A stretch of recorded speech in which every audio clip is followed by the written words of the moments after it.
Therefore, the Srimad Bhagavatam says that don't be in the bodily consciousness, rise above the bodily concept of life. Huh? That is what. Hare Krishna. Kindly mute क्या yourself, please. Ballu Hare Krishna. गया है क्या? Who's having high phone, अच्छा please kindly mute yourself. So we have to rise above our bodily consciousness of life. Then only we can experience real happiness in our life. So in the materialistic society, everyone is eager. Some people above that gross materialistic people, some people are interested, like mental speculators. They write poetry, philosophy. They have all kinds of altruism, philanthropic activities. So this is above the selfish attitude. It is quite appreciable that if someone is doing some sacrifice or trying to help the others, so this is above the bodily concept. He is above from the selfish to helping other society, family, and extended. But still, one has to rise above all these things to come to the spiritual platform. Then only one can experience real peace and bliss. Because the reason is that the need of the soul is beyond the body and mind. Again, we are talking the same subject, that if all our activities are only geared towards taking care of our body and mind, or to the bodies and mind of near relatives and friends, then we will never be satisfied in our life. Unless a person has the information of the soul, what is the need of the soul, they can never find full satisfaction or happiness in the real happiness in their life. So this is repeatedly saying in the Bhagavad Gita and Bhagavatam. One has to rise above the platform of the gross senses, the mind, the intelligence, and then come to the soul platform. Then only we know what is spiritual happiness means. So again, the same example. You can put the bird in the cage and you can nicely take care of the cage, nicely polishing. But if you don't feed the parrot, the bird will die. Same way, our body is only a covering of the soul. It is like a instrument. And if you're just taking care of the body, mind, and intelligence, not taking care of the soul, then one cannot feel happiness at all. So therefore, how to fulfill the needs of the soul? That is what the center point here is. The Bhagavatam is not on the bodily platform. It is on the spiritual platform, taking to the higher level. So Srila Prabhupada writes, the soul's journey to complete freedom. Because as spirit soul, we want complete freedom. That complete freedom we cannot experience in this material body. Our body is constrained. It cannot, unless we free our consciousness from this temporary material body, then we cannot we are bound by this material world. So therefore, how do we get that complete freedom is by developing our love towards Krishna. That is there already there in the spiritual, it is there. So it is not something artificial. Everyone is a potential servant of the Lord, devotee of the Lord. But what is the difference between a devotee and a non-devotee? It is only the consciousness. The devotee realizes that I am a servant of Krishna, whereas a non-devotee, he thinks that I am a servant of my senses. If I gratify my senses, then I will be happy. That is the difference. That's all. So if you change your consciousness that if I satisfy Krishna, God, then automatically I will be also happy. So therefore, how to get our original consciousness? By engaging in devotional service of the Lord.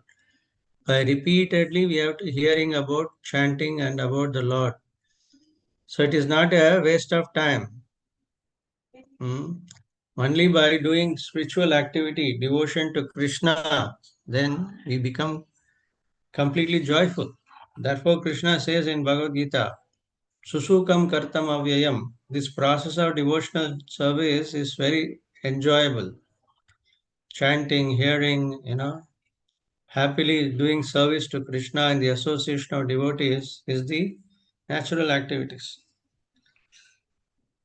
Just like in the spiritual world, if you go to spiritual world, there is no other activity except to glorify Krishna there. Uh, you don't have to go to work, you don't have to do your homeworks, you don't have to do any difficult job there because everything is available abundantly. Here the problem is what if you don't study, you don't get good marks, you don't get good job, and if you don't get good job, you don't get good salary. If you don't get good salary, everything is revolving around your money here. But there is no required of anything because it is kalpa vriksha there in the spiritual world. We discussed earlier. Everything is available. You just ask, everything is available there. So that is a difference. Okay.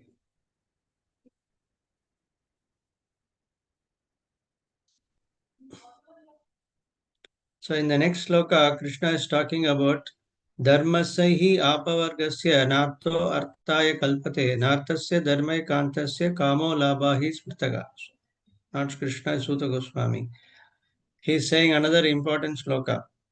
All occupational engagements are meant for ultimate liberation, that is apavarga, should never be performed for material gain.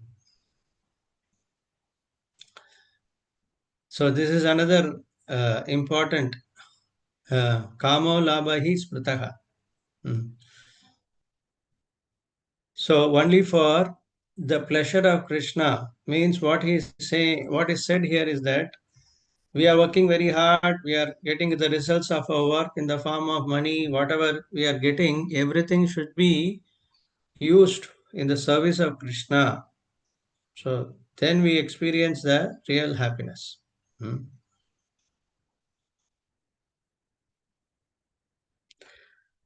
It should be never performed for material gain.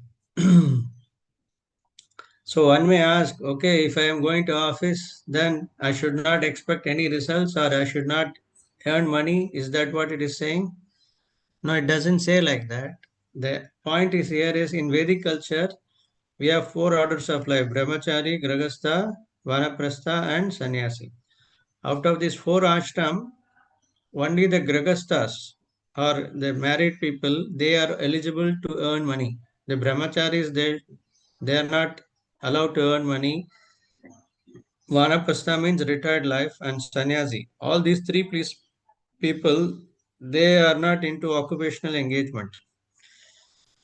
But the grahastha, so most of us are married people, so we are allowed to do our occupation duty according to the skills we have developed. But the money which is earned should be used for spiritual purpose, not just for our own to satisfy our own senses. So what does it mean that if you have money, you purchase a house or whatever, you maintain your family, but your house should be like a temple where the topics of Krishna are discussed. Right? In the temple, what they are doing, you should have the and proper altar where you have worship Krishna.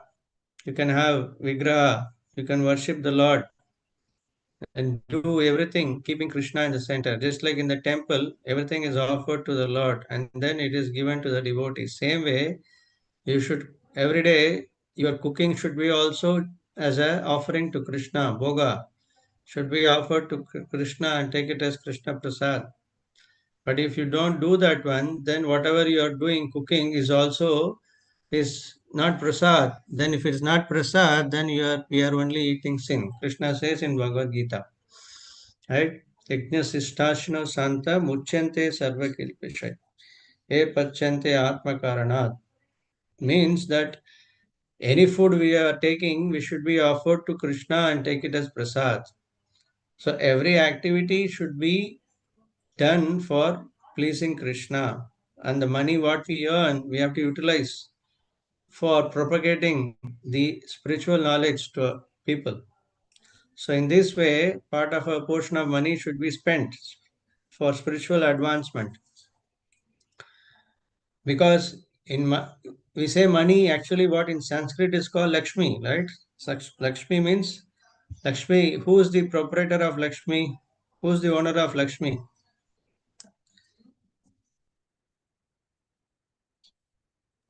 Bhagavan. Yeah, Krishna. Krishna. Krishna, So Vishnu.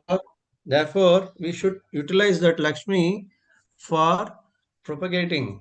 The money should be utilized for spreading Krishna consciousness, some or other, right? That is the purpose of earning money.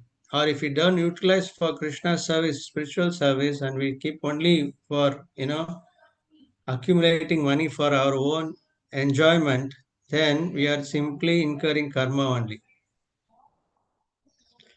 right? So therefore, money should be utilized in a proper way. So the Shastra doesn't say that don't earn money, but earn it, but it should be spent in a proper way, so that that earning also becomes a part. It will help you to liberate. If you utilize in the service of Krishna, that money will liberate us. Utilization will liberate us from this material world, right? So we can donate. If we can't do, we can donate something. Krishna talks about all these things in Bhagavad Gita. And we can engage ourselves 24 hours in the service of Krishna. So every activity can be spiritualized. So this is how we should utilize our wealth. And if we have certain skills, we can utilize our skills in propagating. So many ways we can use. If you are talented in singing, or if you are talented, you talk about Krishna to others, you call the devotees to your house and do kirtan, and give prasadam, or distribute books. So many ways you can utilize your wealth. Hmm? So in the material world, most people they go for God for what? For gaining material wealth or fame or success, or they want good family life. Krishna says in Bhagavad Gita, Chaturvija bhajante mam jana sukritino arjuna. Most people are going for that purpose only. But the Bhagavatam says the real devotion means to serve God without any desire for material gain. So that is when we serve Krishna without any expectation of any material gain, that is pure devotional service.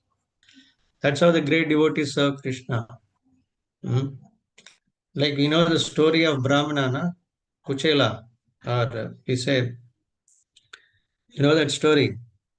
So he was asked by his wife to go to Krishna because he was a friend, hmm, of Krishna. They studied together in Gurukul.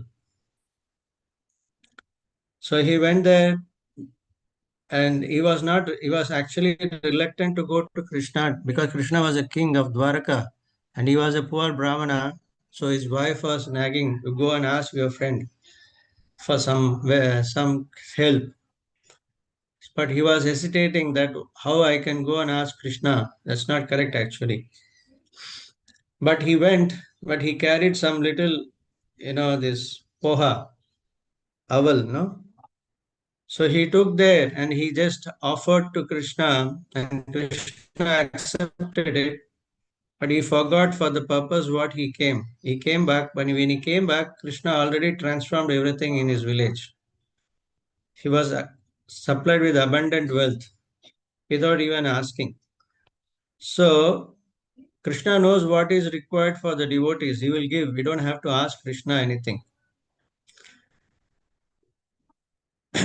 Krishna knows exactly which devotee require what, and according to he gives.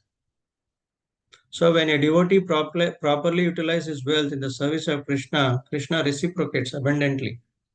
Hmm? So Krishna is on the heart. So we have to serve Krishna without any expectation. That is pure devotional service. So here the Bhagavatam says material gain should not be used for sense gratification.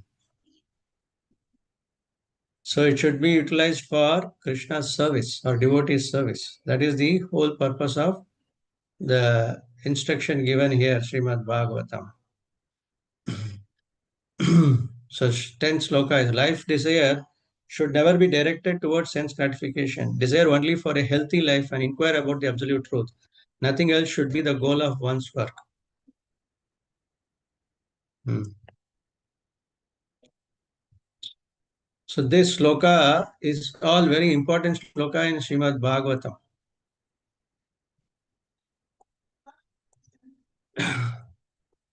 And this first, here Sutta Goswami, before starting, he says very clearly, hmm, he is giving all the basic things.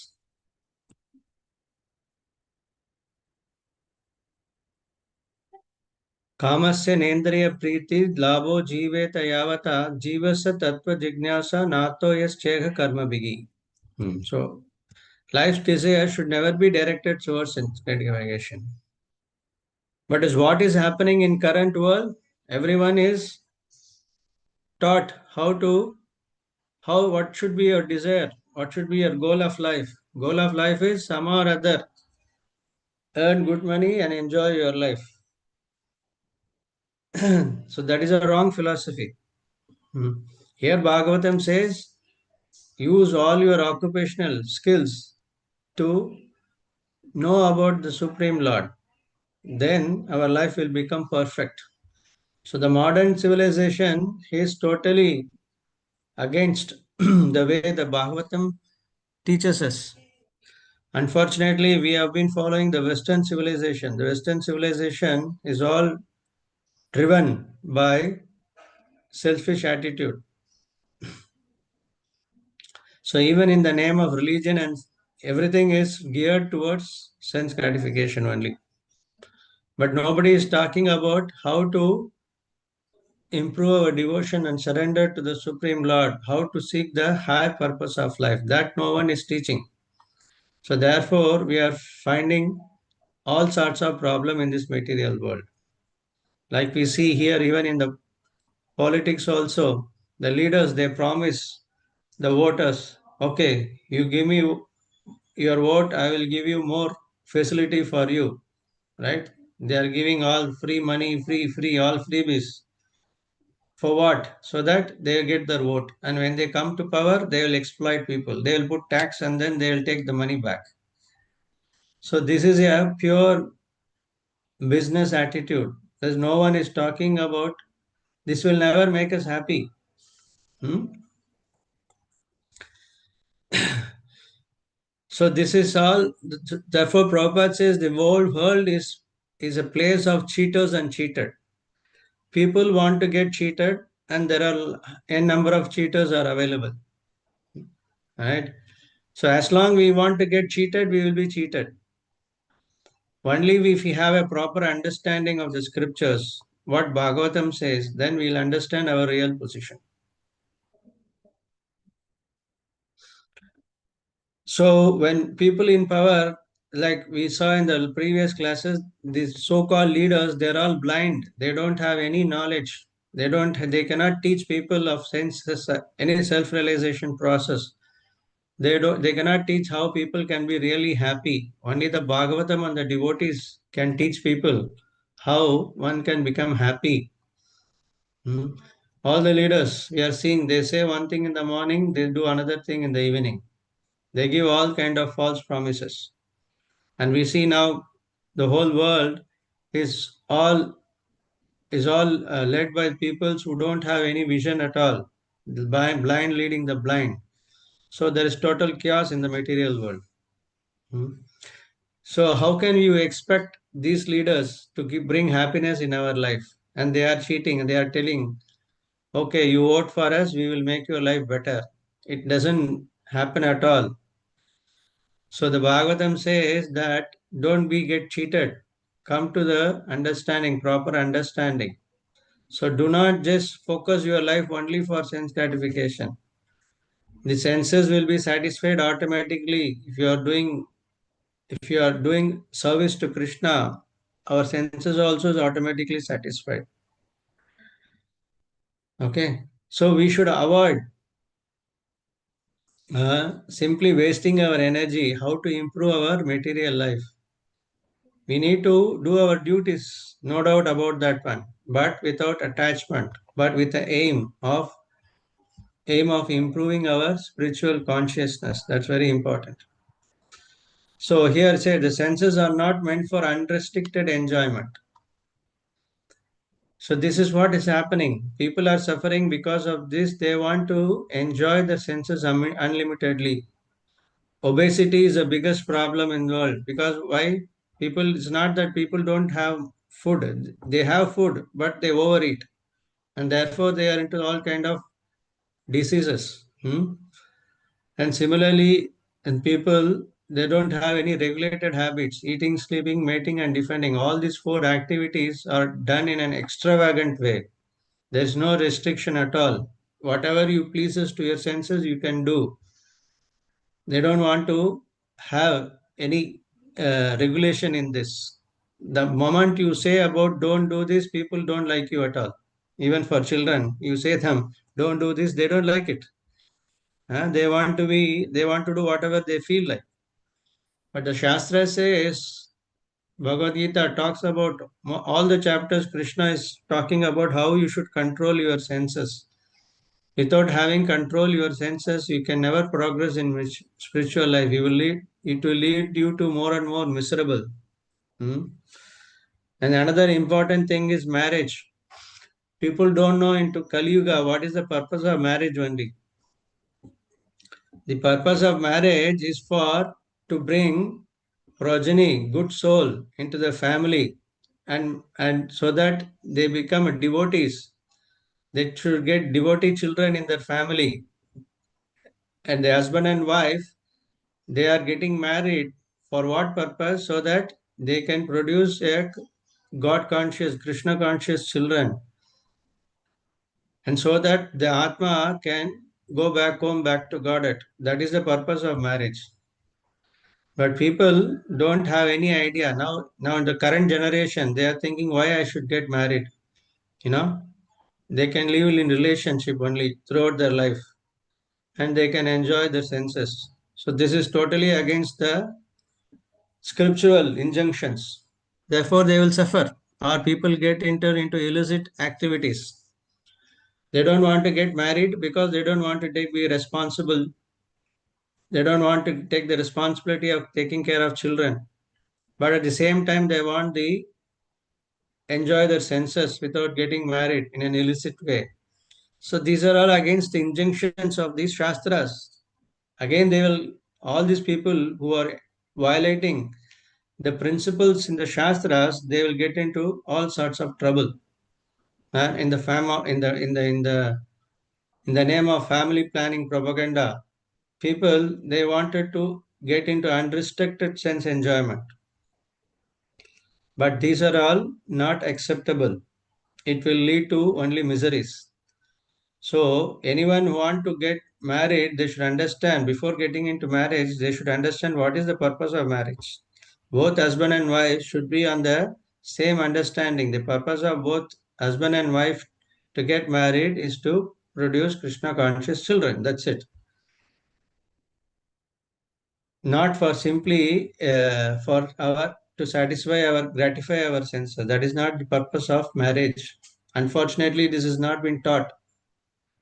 So that is a biggest problem because the social media is propagating so many things, and people get they think that by getting into these activities they can experience more and more happiness, but it doesn't happen at all.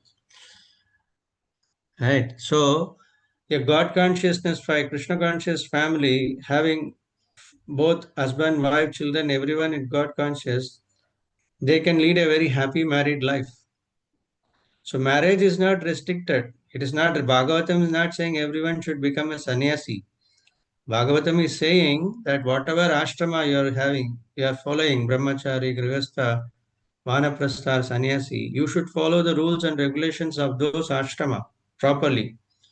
Otherwise, you will not living a grihastha ashram. You are living only a grihamedi. Grihamedi means difference between grihastha and grihamedi means grihastha means you lead a proper spiritual life. Grihamedi means you are simply leading a animalistic life, simply to gratify our senses. Hmm. So therefore, the Bhagavatam is saying that one who is interested, one who should be focused on to know about the absolute truth, we should not get deviated, or we should not get too much engrossed in engagement of sense gratification. You should be serious to know about the purpose of life. That is to know about Krishna. You should have Krishna in your center of your life. Hmm. This is 10th sloka.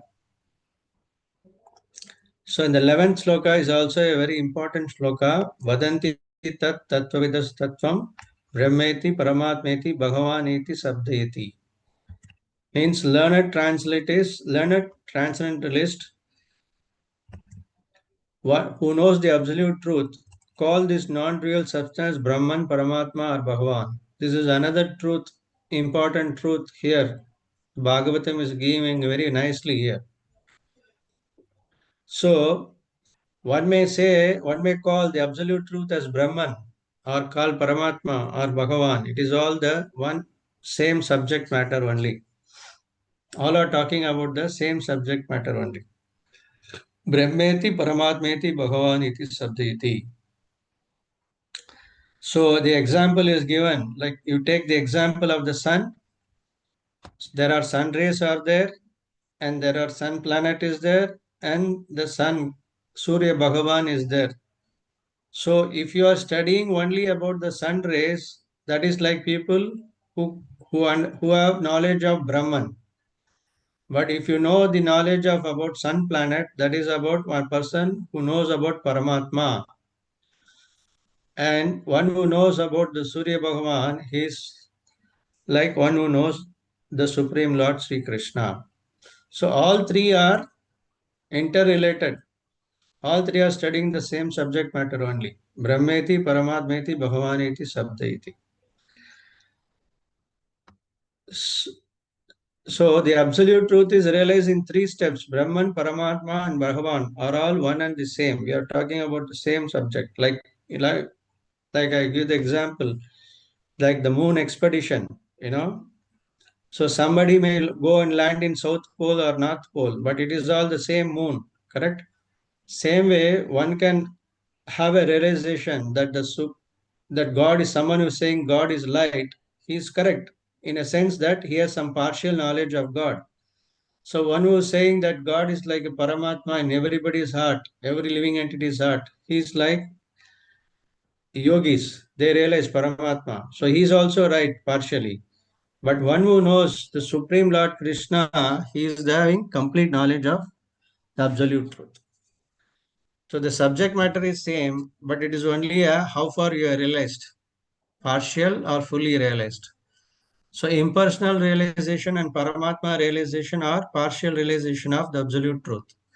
Whereas Bhagavan realization is complete understanding of God. Because it is from Krishna, Krishna expands into Paramatma form. And this effulgence is the Brahman effulgence. It is the effulgence of Krishna's transcendental body. So don't get confused that some people say that, God is light. That means we have to understand he has got some understanding about God, but not full understanding. So if somebody is saying that God is in every living entity's heart as Paramatma, yes, the yogis they do tapasya to understand. So they come to the level of realization of God in everywhere. That is Paramatma realization. But one who knows Krishna as absolute truth, he has complete understanding of the absolute truth. So sometimes without knowing, some people fight with each other. Even in the spiritual circle also, sometimes some people, according to me, God is like this, according to other, God is like that. Everyone will talk about something. But to understand fully, one should have a complete understanding of Srimad Bhagavatam and Bhagavad Gita. Then there is no confusion at all. Hmm?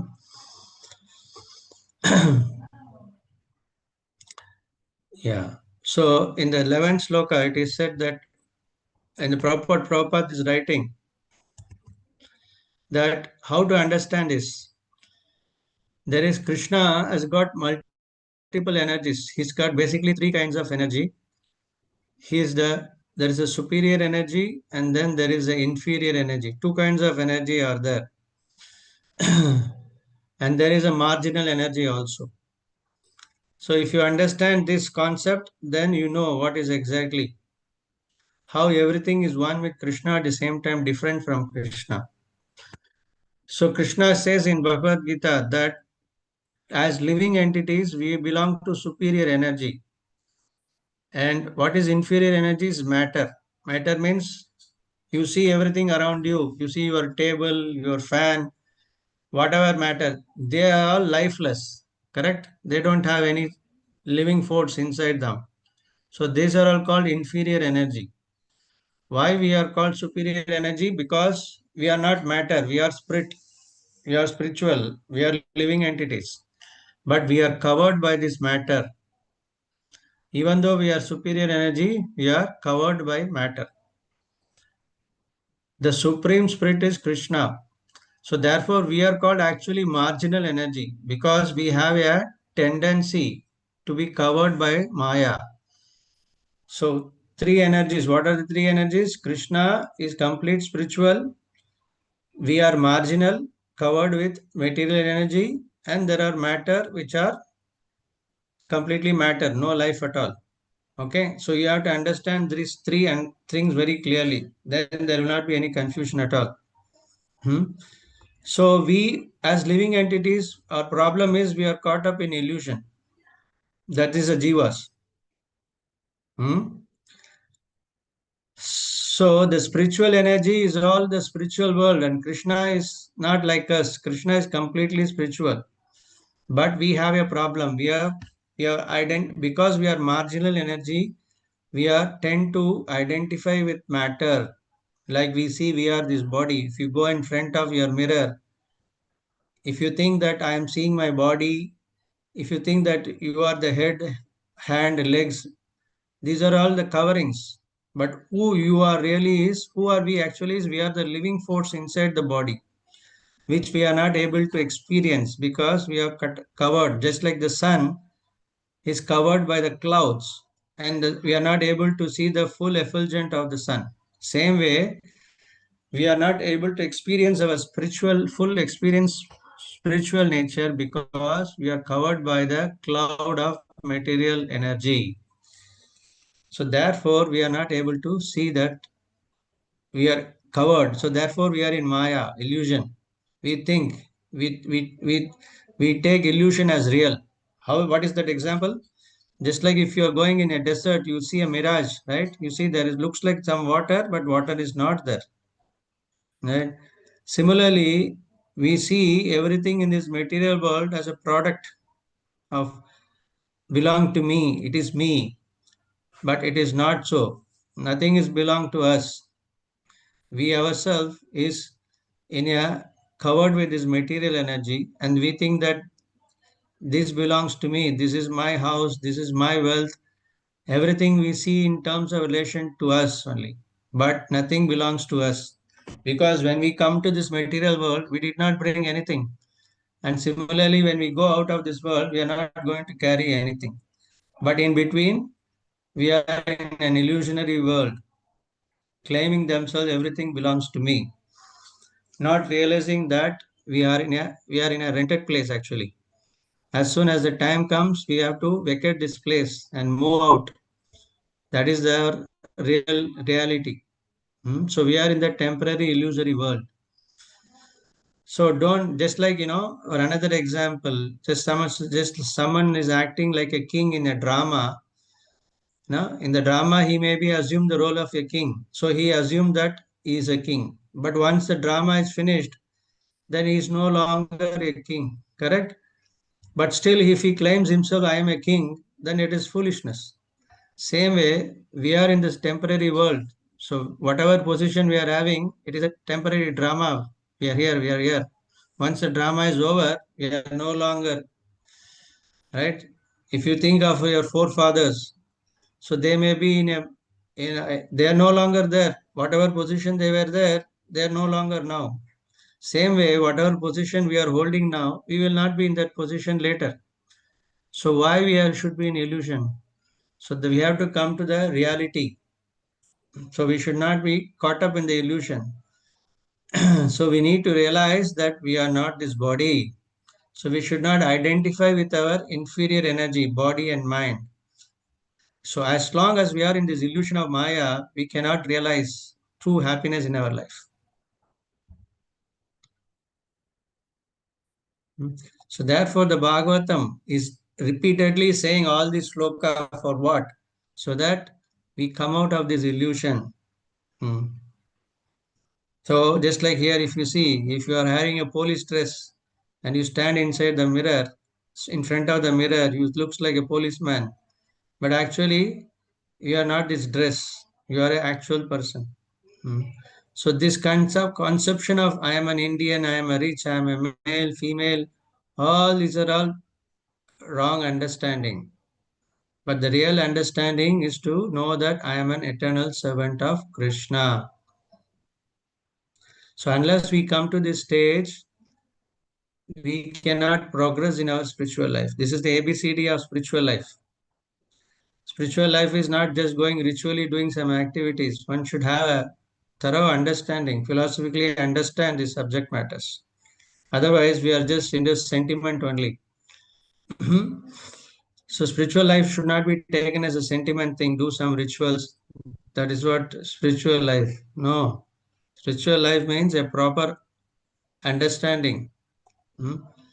So, therefore, we need to understand how Krishna's energy is acting here. So whether it is a spiritual energy or a marginal energy or superior, inferior energy, all energies are coming from Krishna only. The source is all, one is Krishna. So Prabhupada gives an example of electric current. The electric current can be used for different purpose. Just to have light or cool, refrigerator or a heater or a fan. But the basic thing, energy is electricity. Hmm? So all energy belongs to Krishna. How we use that energy differentiate. If we use the energy in Krishna's service, then everything becomes spiritual. Even matter also becomes spiritual. Like for example, you are offering bhoga to the Lord. One may say it is matter. No, but when you are offered to Krishna, it transformed into spiritual. Hmm? So Krishna's energy is categorized accordingly how it acts. Hmm? So even now, even though we are in the material world, if you are spiritually realized person, you are actually converting everything into spiritual energy. Like for example, foreign country like Indian embassy we have here in Bahrain. Although in Bahrain, Indian embassy is there. If you go to Indian embassy, we are not in Bahrain. We are in India. Same way, although we are in the material world, inferior energy of Krishna, but if your house is spiritualized, then you are living in a spiritual world, right? So this we need to understand. So one energy, many forms. So that and the source of all the energy is Krishna. So how you utilize this energy is what matters. Hmm. Like for example, in the material world, everything is relative. The knower is not equal to known. The subject is not equal to object. Hmm. Like a chair is there, but then you are different from the chair. But in the spiritual world, Krishna, there is no difference between matter and spirit. Everything is spiritual there. Krishna is not different. Krishna is not matter covered with spiritual. Everything is spiritual in the spiritual world. Even when we go to the spiritual world, Vaikuntha Loka or Goloka Vrindavan, there is no difference between body and mind. Everything is spiritual there. So here in the material world, we are spirit covered by matter. So try to understand this subject matters very nicely because this is the basic thing. So that's why it is repeatedly talked again and again and again because most of our problems in our life, it is because of we identify with our body, mind, ego. Hmm. And and that is why we feel separate and that's why we suffer in this material world. But if you are actually above all these things, then you no longer suffer in this material world. All our problems is solved only if we uh, not identify with our body, mind, and ego. Because the mind gives so much of problem. For example, people are so much worried, if I die, what will happen? But a spiritually realized person, doesn't have any worry at all because he knows that spirit soul is never annihilated. He is an eternal person. So he understands even if what is death means, it is only annihilation of my body, but I am a spirit soul, I live eternally. So this understanding makes him, gives the complete fearlessness. So therefore he is not unnecessarily worried about death. Rather, he is worried about how to engage in spiritually as long as we have this body, utilize this body in a proper way. So that is what a spiritually realized person is focused.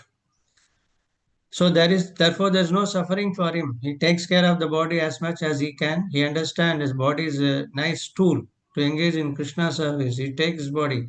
But eventually when death comes, he is not worried about the materialistic people because he knows he is not the body. He is the spirit soul Atma, which is eternal. So therefore the conclusion is what we need to understand from today, that everything comes from Krishna. So we as a spirit soul are now covered by material energy, but we have to come out of this material energies control by engaging in bhakti, engaging in spiritual activities. Okay. So this is the purpose of our life. So to put it as a conclusion, we had three energies: spiritual and jiva and material. The jiva is a marginal energy, which can be covered by material energy. But spiritual energy is Krishna, is always above the material energy. Even Krishna comes to this material world, he is not covered by Maya or is not covered by matter. He is always an eternal. But we Jiva, we are different from Krishna because we may be covered by our material energy. So this point we need to understand very nicely. So we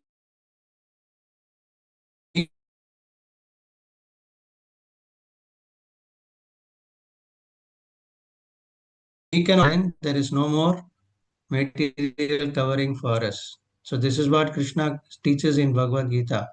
What he says, Janma karma cha me divyam evam yo veti tatpata tyakpa degam punarjanma naitima meti sojna. So Krishna is saying, whoever understand about his transcendental appearance and his activities, he does not take place, he does not take birth again in this material world. He comes back to me and enjoy the original spiritual nature. Just like if somebody is a criminal, he is put into jail, right? And he suffers in the jail. But if he conducts very nicely in the jail, then one day he's released and then he comes to the external world. He becomes free.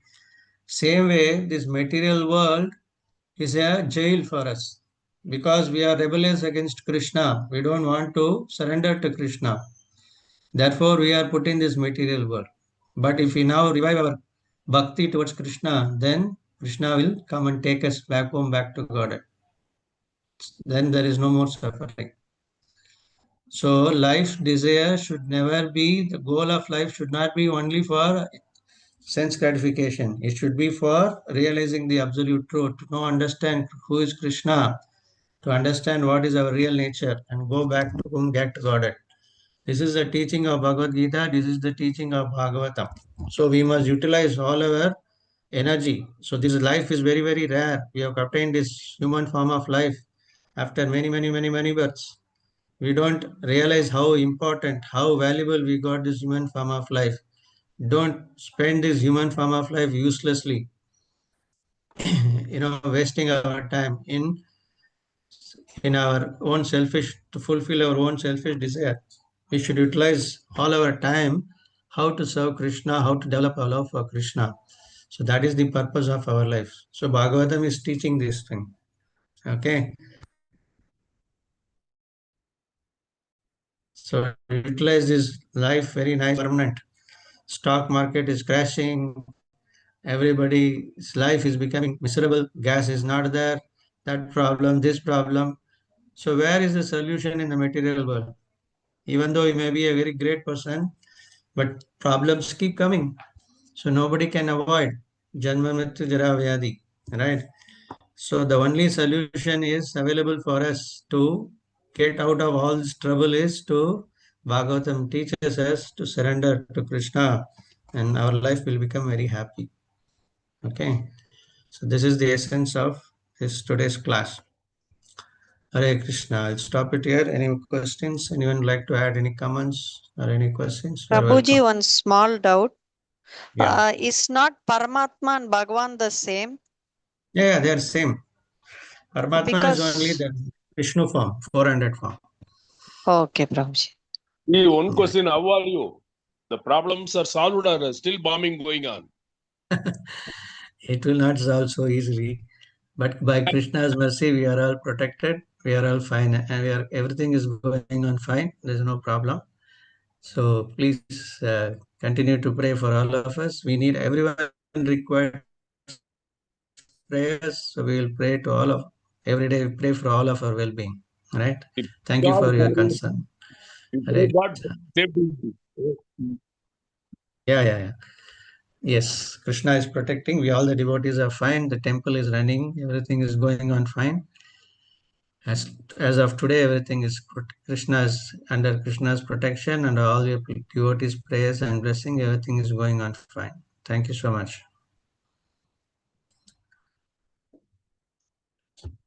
Hare Krishna. So we'll see next week.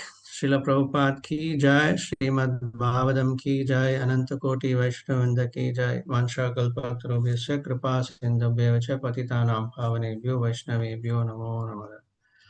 Hare Krishna. I will post this week some quiz questions for whatever we covered topic. So please try to answer. Okay. To refresh our memory. Hare Krishna. Hare Krishna. Thank you, sir. Hare Krishna, Prabhuji. Hare Krishna. Thank you.